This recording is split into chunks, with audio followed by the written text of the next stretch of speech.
Hey, this is Cheryl from We're in the Rockies, and today I'm here to talk to you about how to make meal prep a lot easier. This used to completely stress me out whenever we'd go on a camping trip, and I would spend hours getting ready for the trip. So today I want to show you how to cut your time probably in half and make it more enjoyable.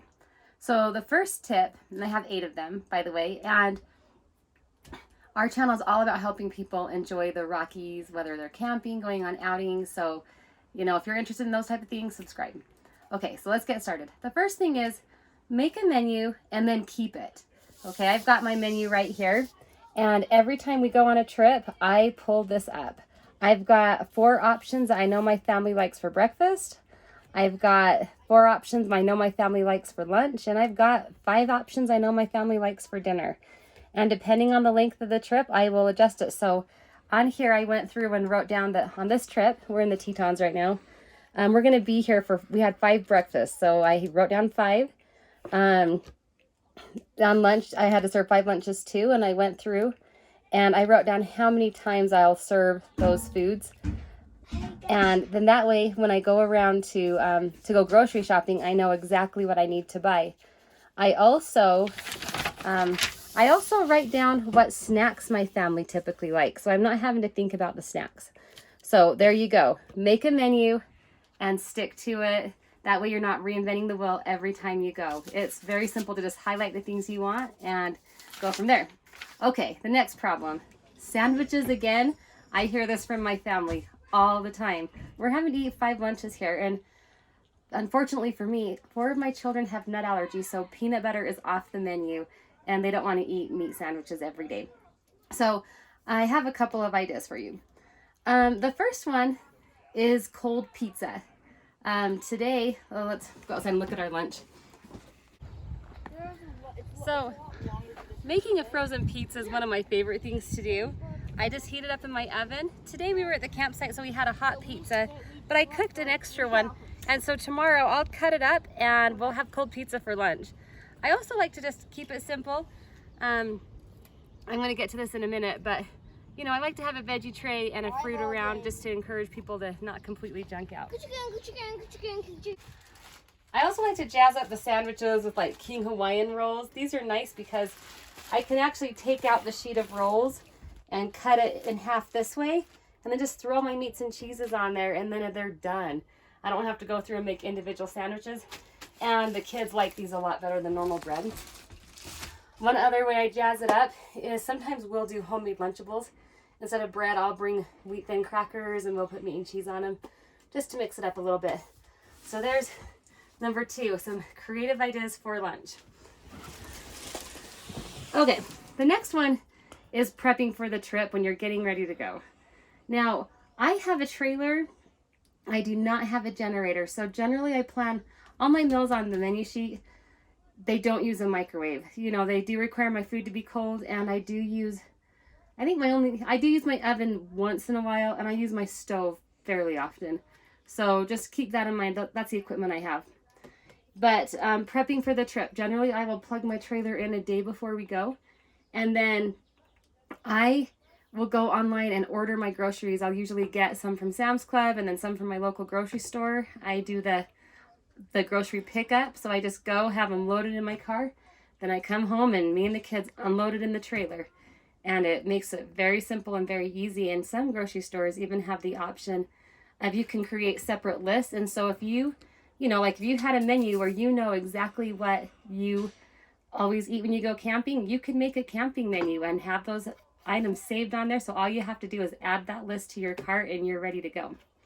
Okay, number 4, junked out. It's kind of hard to find a balance. I'm a mom of 4. My kids are in the ages of 7 to 14. And when you ask them about what they like about trips, one of their very favorite things is the food. They love it. They love the camping food because it's, sometimes special food that we don't normally have. But you also don't want them to be just junked out all day. They're not going to feel good and they'll be cranky. So for that, I kind of like to make sure that at every meal I have a fruit and a vegetable available. Maybe not always, I don't always have a vegetable at breakfast, but I at least have some options there if they want to eat those, so they have a choice. And then when we drive around in the car, I might have a little bit of candy, but usually I try to keep it like maybe some crackers, maybe some raisins, you know, something that's not going to elevate the blood sugar too much, but maybe have a few pieces of candy to bribe them if they have to do a hike or something. Okay, number 5 is special foods. Like I said before, you know, the food is one of the important parts of the trip, so make sure you have like a special treat or something that your family loves having when they go camping.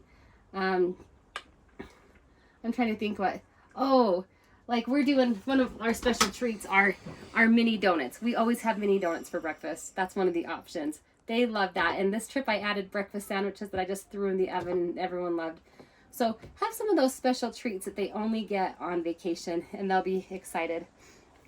Okay, keeping it cool. I want to show you kind of what we do. Generally, when we're visiting national parks, we leave in the morning and we don't come back until the evening. And so I need to pack all the food for the entire day. And, you know, a lot of times we're limited in space in our car. So I make sure that, you know, I have my jug of water, but I make sure all the cold food can fit into the small cooler. And so what I normally do is I will freeze Go-Gurts. You know, my kids love those. They'll keep things cold. Then they're, you know, by the time it's time to eat, they're not super frozen, or if they are, it's a nice popsicle. I'll also freeze Capri Suns, and that'll keep the food cold too, and it's nice to have an icy drink after going around and seeing the sights. So just kind of keep the packing light, and then it's real easy to go have your picnic if you have a small cooler, and then I'll have maybe one other bag with chips or things like that.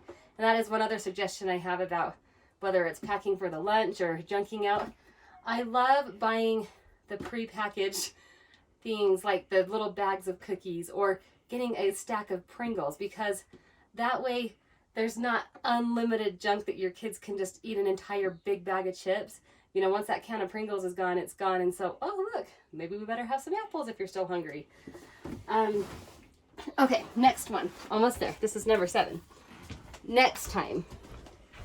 In my trailer, I just keep a plastic sheet protector with a piece of paper in it and a dry erase marker. And we just barely got here, so I don't have anything on this list. But normally I do have things on this list. As we run out of things like paper plates or just any staple I keep in my trailer, I write down that item on my list. And then I take a picture of it, and then I just make sure I restock. So I'm, you know, on my trips, I know I always have to worry about food, but I don't always have to worry about the paper goods. Okay, tip number 8 is to keep it simple. At home, I am very into being like into recycling, into saving energy and things like that. But when I camp, I use paper as much as possible. I have a, you know, family of 6, small trailer. I just don't have the water to wash all those dishes. So, you know, if you're really environmentally friendly, that is wonderful, and I think you should keep doing that. But maybe give yourself a couple days off when you go camping. So that's it. 8 tips to make your food prep easy on your trip. I'm going to share this on our website. We're in the Rockies. And, you know, of course, you'll want to make your own list. But if for starters, you could always look at mine. Thanks for watching.